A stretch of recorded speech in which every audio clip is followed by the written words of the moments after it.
listeners. Matt and I just wrapped up a conversation with Ken Hardison. We acknowledged he was recently inducted into the National Trial Lawyers Hall of Fame, Advertising Hall of Fame, and it's well earned. He's been in this industry for a long time, added a ton of value, and you're going to get a lot of value from this discussion, especially just in terms of hearing what he's learned, but more importantly, what he's seeing. He's around very successful personal injury lawyers across the country who are in the trenches, learning lessons, failing forward, and he has a lot of wisdom to share in this discussion. Matt, what do you think? What's the big thing that stood out to you in that talk? Well, I mean, it's not every day you get to sit down and spend that kind of time with a giant in the industry like Ken. And what I always find remarkable about Ken is, of course, as you said, he brings that wealth of knowledge and from all these years of experience in this industry, but yet is always forward thinking, always thinking about not only what's current, but what's next. And he provided us with a lot of that during the discussion. So I'm sure our users are going to love this conversation. You all enjoy. And if you haven't subscribed to the LAWsome podcast, please do so. We're continuing to talk with some of the biggest influencers in the nation when it comes to really moving the legal profession forward in the marketing and management realm. So you certainly would it would behoove you to go back and look at some of these episodes we've been talking to over the last couple of years. So enjoy the conversation with Ken. I know I did. Hello, everyone. Welcome to another LAWsome episode. I'm your host, Tanner Jones, along with my co-host, Matt Smyers. We're kicking off this episode with a good friend, Ken Hardison. He's the founder and CEO of PILMMA. And today's topic is lessons from an advertising Hall of Famer. Welcome, Ken. Thank you, man. Appreciate it. Let's start with that Hall of Famer phrasing there, because that is it's definitely battle tested and earned over the years. Ken, for our listeners, he was recently inducted into the National Trial Lawyers Advertising Hall of Fame, and these are heavy hitters in terms of those who have really influenced the legal profession. And I definitely wanted to put a spotlight on Ken for this, because this is a hard-earned recognition. And I'd like to ask Ken, maybe speaking now that you've had some time to reflect on that, you've received the award. What does that award mean to you? Well, I mean, it's very humbling to be honest with you. I mean, very, and I'm proud of it too. I mean, because basically my whole life's been towards trying to figure out ways to market your practice. When I was doing it, when I had my two practices, and then after that, when I formed PILMMA, I've helped probably thousands of lawyers now in the last 16 years learn how to get more cases, how to be more efficient, how to work less hours. So yeah, I mean, and I was like the first guy to do it. I mean, nobody heard of a mastermind 16 years ago. And so I started something that was kind of new for the legal industry. And I don't know, I feel like the big deal has been that I've helped a lot of lawyers, and that I'm proud of. I mean, because when I was doing it, it was all by trial and error. I had nobody to go to. I had nobody to bounce anything off of. My competitors sure were going to tell me. And so I feel like this, what we've created over the years, not just me, but everybody at PILMMA, has helped shortcut a lot of people from making a lot of mistakes and then learning what's working and being successful, whatever their definition of success is, because some PI lawyers want to own the world, and some of them just want to make a good living and have a balanced life. And there's no wrong answer. I mean, whatever you want. I mean, I want you to have the practice of your dreams, whatever that might be. Yeah, that's inspiring, and I've seen that over the years. I know, well over a decade and a half ago, you were leading the charge and really around educational marketing, standing out in the ways that take time and effort. It's not just stroking a check and getting an ad up. A lot of the stuff that you are doing and continue to do takes hard work. It takes time. But I'm interested to hear, from your perspective, just looking back and reflecting on that history, what do you feel specifically led you to win that award? Probably a lot of good mentoring by a lot of really people a lot smarter than I am.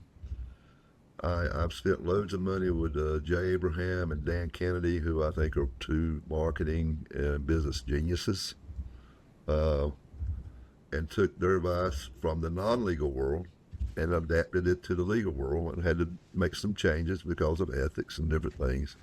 But probably that's where I probably, if not for those two guys, I probably would not be where I am today. Um, and they both gave me different things. You know what I'm saying? But and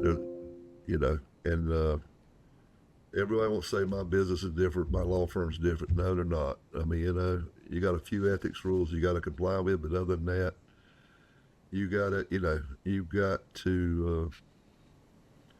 If you want cases and you want to help people, just being a great lawyer is not good anymore. It was 40 years ago when I started practicing, but it's not anymore. It's just not. People got to know about you, and they got to understand. You got to stand out. Yep, you got to answer those questions. I always say, do I need a lawyer? And if I do, why should I pick you over everybody else that's out there all over the billboards, TVs, internet, everywhere, TikTok, Instagram, Facebook, Twitter, LinkedIn, wherever. Why should I choose you if you can't answer that question? And that's where most lawyers make a big mistake, is that they just start throwing money at it. And then Dan Kennedy taught me a lot about marketing to past clients, and I think that was a big deal for me. And I've looked at some of my really successful masterminds, and the most successful ones are not the ones just spending money, but they're the ones that they're working to wow the clients during the representation, but also put a fence around them and stay in contact with them and top of mind forever. And this way they get the better cases. They don't have to convince them that they're great. They already know it. They've been recommended by somebody else. And they're easier clients to deal with, and they're better cases. They're usually larger cases. Ken, we'd love to tap into that Hall of Fame brain of yours, and let's talk a little bit about 26. The legal landscape feels completely different in 2026 than it did even 2 years ago. From your vantage point, what are the top three make or break trends that firms are facing right now? Well, I think the number one is what everybody's talking about, is AI. I mean, and the question is, in my opinion, the question is not, am I going to do it? Is, how am I going to do it? How am I going to do it? Because if you don't do it, you're going to get left behind. But you got to do it smart. And you can't just go out and just say, you got to be more strategic about it. That's why we started this year for the first time AI for PI Lawyers Conference. And we did it in Orlando. We're going to do it again next to Orlando in January. And I had some really good speakers that were not lawyers, but they knew a lot about AI, and they knew how to take AI and use it in your business. And it's very strategic. You can't just say, I want to do this and do that haphazard. So I think that's number one. I think number two is that you've got to get ready, because it's already here, but equity money coming in, these equity monies, and there are going to be more and more John Morgans. Right now out there, there's other law firms and other equity companies that are going out and they're trying to buy law firms, and they want to build a conglomeration. And then you got these MSOs, which is kind of what the doctors went through 20 years ago, where they come out, buy your practice, and then they do everything but the medical. Right now it's everything but the legal, and you deal with the legal, and then they deal with the marketing, the management, all that other stuff that usually gives lawyers headaches. And some lawyers are scared of that. And that might not, there's pros and cons to that. I wrote an article about it in PILMMA magazine this month, I think. And we're going to have somebody talk about it at the PILMMA Summit in May. I got an equity guy coming. I got Tim Mackey talking about it, who helped Dudley DeBosier sell their firm, and now they're trying to buy other firms. So we've got that, I think, is like number two. And so lawyers need to be thinking about And the other thing it's hitting about the right time is that there's a lot of lawyers, baby boomers, and people in their 60s and 70s that really hadn't had an exit plan, and you got to start planning this stuff out and how are you going to do it, and how can you get the most money for your firms. You know, what do you need to do now to make it more attractive so you can get a better multiple or whatever, if you want to sell, or you might want to buy. And then I guess the last thing is, and this is probably not talked about it much, but to me it's a big deal because I see this. I got a good pulse on what's going on out there because I got over 100 mastermind members, and we talk every 3 months for days. There's just not many good trial lawyers left. I know that sounds crazy, but to have a great PI practice, John Morgan told me this in 1996.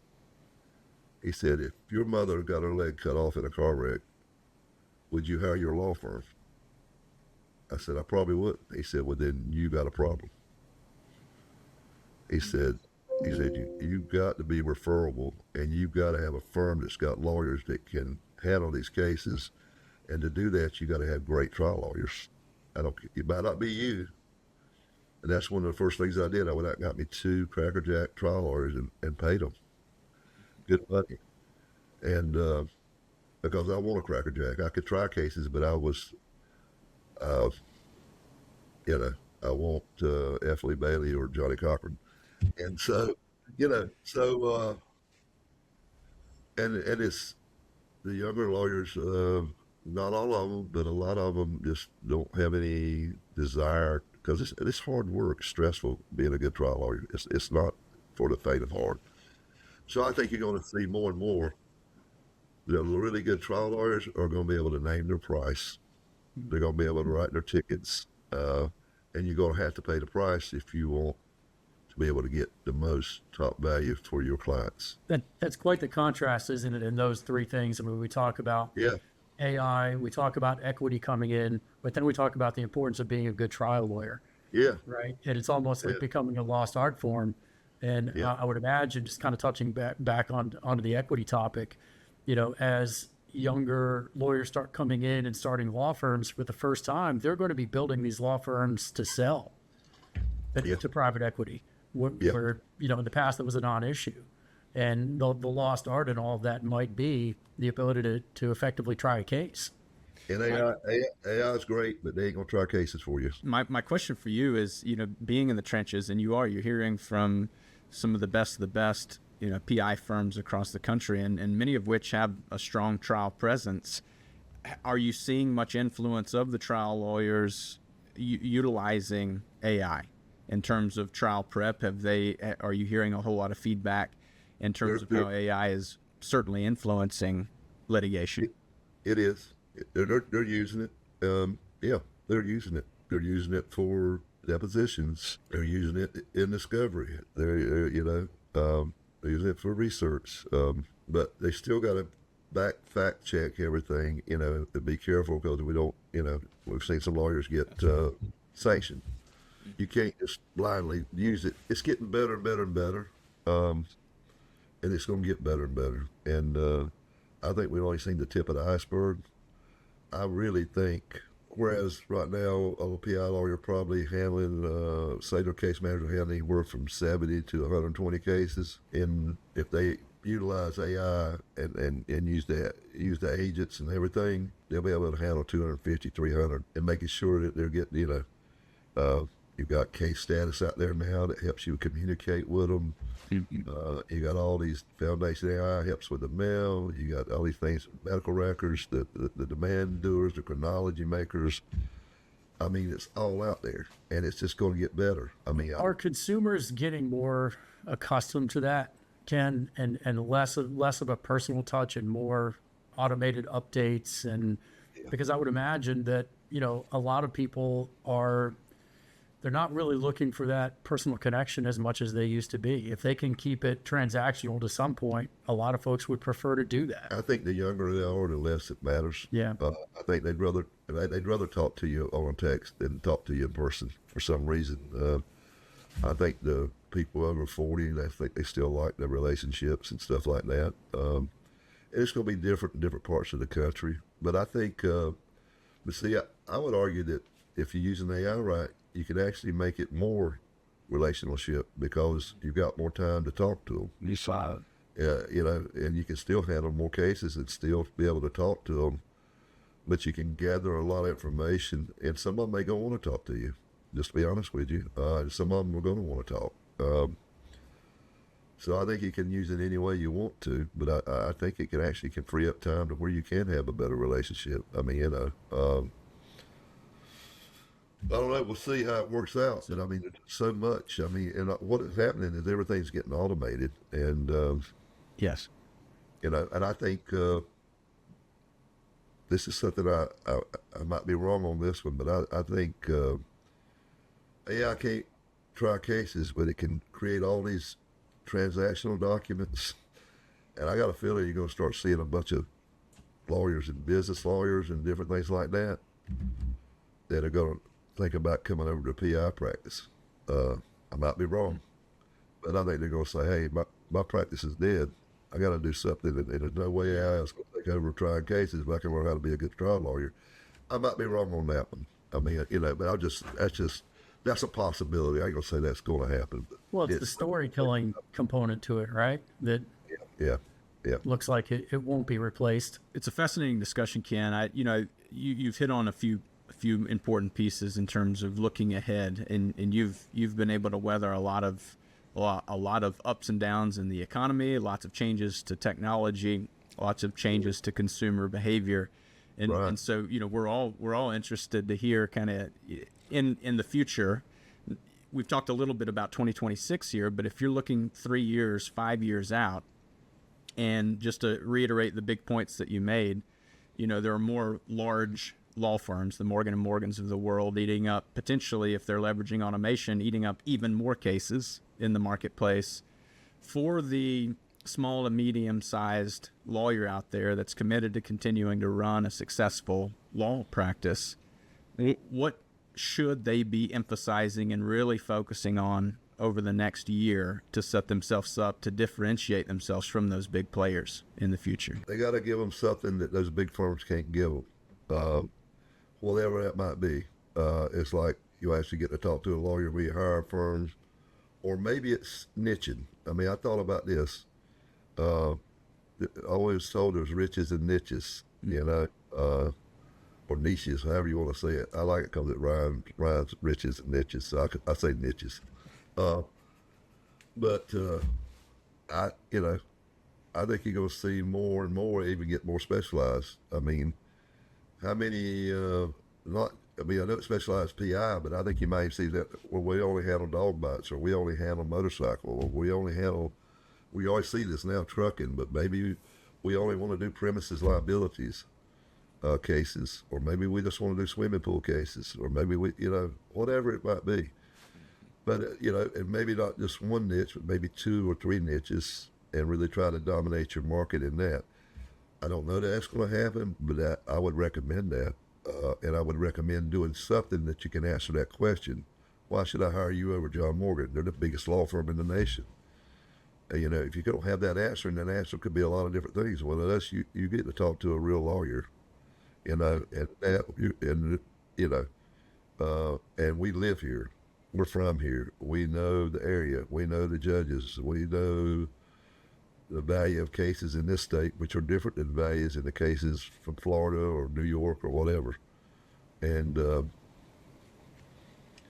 I don't know, something like that. I mean, I hadn't really got into it in depth but if I was thinking about it, one of those 2 things, either niching or figuring out a way to differentiate myself. I mean, go back to Walmart. I remember when Walmart came to my town of 10,000 people.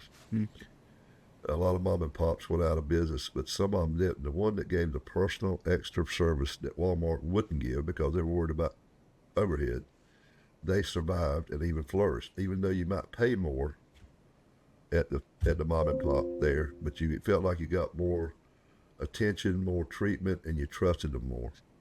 So if you can figure out that mindset that saved the mom and pops during the Walmart Walmart effect, I think you can do the same with what's getting ready to happen, because there's going to be a lot of consolidation. Not as much as everybody thinks, but there's going to be a lot. It's about finding that white space in your market and filling Yeah. that space, right? Yeah, I really believe that. I believe it too. And I think that's sound advice, especially for a firm that maybe feels that tightening. That it goes back to the basics, the unique value proposition or the differentiators, as you mentioned, are critical. Ken, I'd like to close maybe by drawing out another golden nugget from you. You know, for the attorney who maybe feels like they've hit a ceiling. They're putting in the work, they're putting in the time, certainly, but growth is stalling. What do you see as one mastermind level secret that most firms are still ignoring with either their marketing or their management that makes a big impact on their bottom line? The marketing is not marketing enough to past clients. Not setting up a systematic way of getting referrals to past clients. They do it for lawyers, they do it for doctors, but they're not doing it for the past clients. From a management viewpoint, I think it's not realizing that they're the bottlenecks. We usually are our own bottlenecks, okay? And you can't micromanage. You got to find really good people, empower them, and as Reagan said, trust but verify, and trust but verify. You know, but it's funny. We had a mastermind yesterday, and one of them was just what you said. They hit a plateau for 2 years. They feel like we're stuck. What we got to do? And that's another good thing. Come to a mastermind or get some coaching. I mean, we're starting. I won't want to talk about this, but we're launching in about 2 weeks a new whole membership level at PILMMA. It's called Diamond Coaching, and so you'll get all the gold benefits of all the different trainings and magazines and all the list serve and all that. But then you also get one-on-one coaching every month to try to help push you along and help you when you get in the, it's like, you know, it's like me.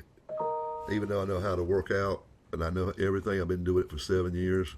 Even though I probably don't look like it, I still pay the coach because it makes me it makes me accountable, and I know I got to show up. I know I can't just say I don't feel good or I think I'm gonna lay in bed an extra 30 minutes. No, I gotta get back because I already paid him, right? So I'm not gonna waste my money. That's another thing. But like yesterday, we helped that guy. He actually texted me this morning. He said, "Ken, I want to thank you so much. We tried a new format for our mastermind, and one of them was to have a hot seat in like the last half of the last day. And so we had different lawyers coming in, and then I gave my 2 cents worth. But the deal was, I had about 3 suggestions, and every one of them was right. And then he had to figure out how to prioritize it. And so he's going home with a game plan. And I guarantee you, when he comes back in 3 or 4 months, he'll be moving the needle. But you know, you learn from others, right? You learn, Yeah. you know. I mean, you gave props earlier to the mentors that have led you in the past. Yeah, I mean, that's it. No doubt about it. No doubt about it. Ken, I know you have the PILMMA Summit coming up. This 2026 coming up. If you want to speak maybe to that, when is it? It's coming up in San Antonio. If you want to speak to the dates. Yeah, I think it's May 21st through 23rd. Is that right? I think it is.